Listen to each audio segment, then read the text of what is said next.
Constitutions of the Order of St. Augustine, Chapter 5, Life with God, Care of the Spiritual Life. 102.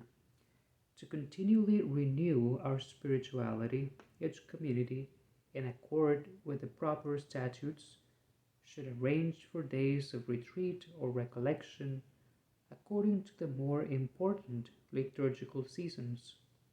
On these days, or even more frequently, according to the statutes, celebration of the chapter of renewal is recommended. The local prior will take advantage of the opportunity to promote the religious and apostolic life of the friars with words of encouragement. He will propose to the examination of the friars what appears necessary and useful to promote communion and correct faults or transgressions. Thus, in fraternal and responsible dialogue, an effort will be made to resolve difficulties and improve community life.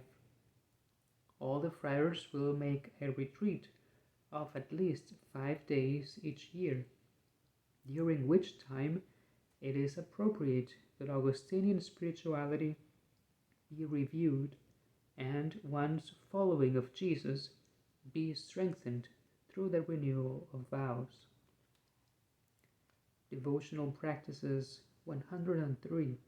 Devotional practices are of great value in our spiritual lives when they are carried out according to the norms of the Church and the tradition of our order, provided they are in accord with the sacred liturgy and in some way flow from it and lead back to it. 104. During initial formation, directors or others responsible for formation should see to it that the friars become conscious of the value of devotional practices, nourish their spiritual lives. In their turn, priors shall see that all have enough time to cultivate the interior life by these exercises and devotions, both individually and in common. 105. Prayer in common for the whole order and for our benefactors is to be said every day at a convenient hour. This may be done according to the norm given in the ritual or during the celebration of the Eucharist or in the liturgy of the hours.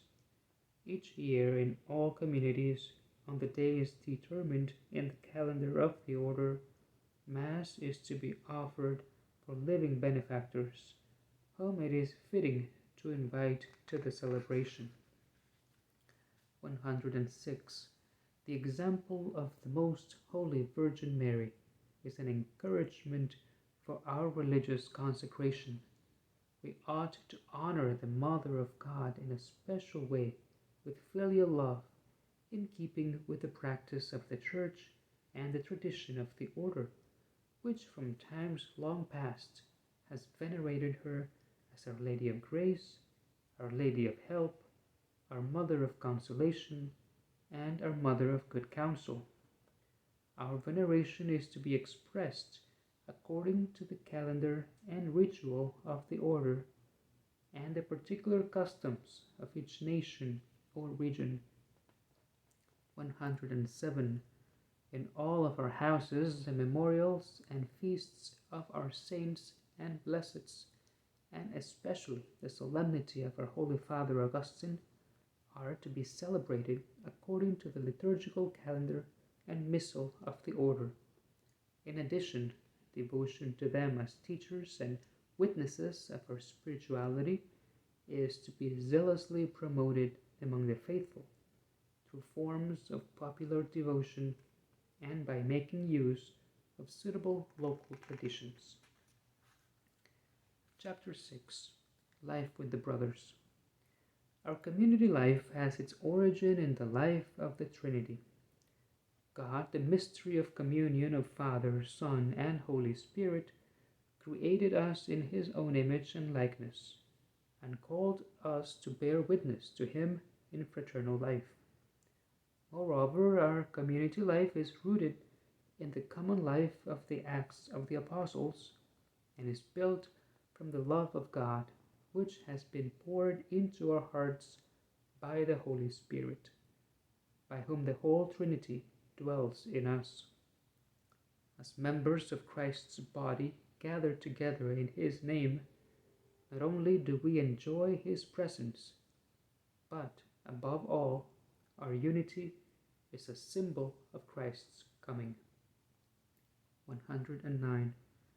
True unity of hearts demands an authentic and sincere common life according to the spirit of our order, so that all of us, as members of one brotherhood and animated by the Augustinian spirit of love, may be able to share a single purpose of life in prayer and in the apostolate, in work and in leisure, in sadness and in joy. This love is tolerant in adversity, temperate in prosperity, courageous in severe suffering, cheerful in good works, in temptation completely secure, in hospitality expansive, among true brethren truly joyful, among the false truly patient.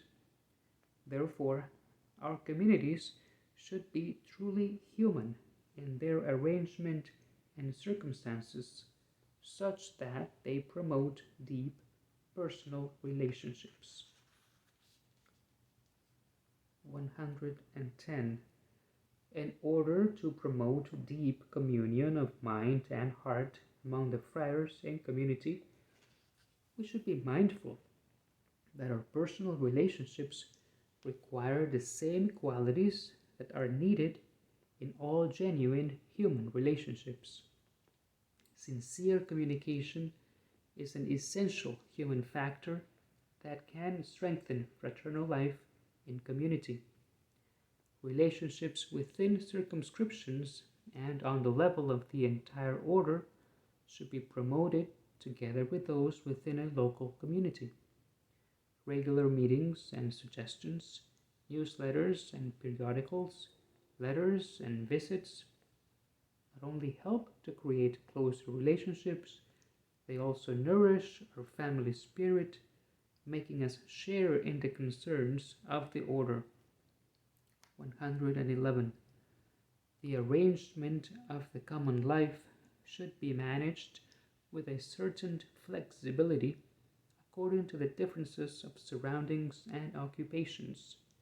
Particular norms, therefore, for the good of the community and of individuals are to be determined either by the statutes of the circumscription or by the local community, in such a manner that they truly foster the common and apostolic life.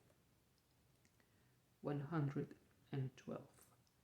Friars who, because of special circumstances, live outside the community with the permission of the major superiors and cannot enjoy the fullness of the common life, should faithfully adhere to the same spirit of brotherhood. Both they and their superiors should see to it that at stated intervals they be able to gather with communities or friars who are nearby and experience the advantages and joys of fraternal love.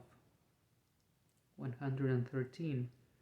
As a response to the signs of the times, and in order to give witness to the Augustinian charism in our present day multicultural society, the order should encourage the creation of international communities as a sign of communion and universality.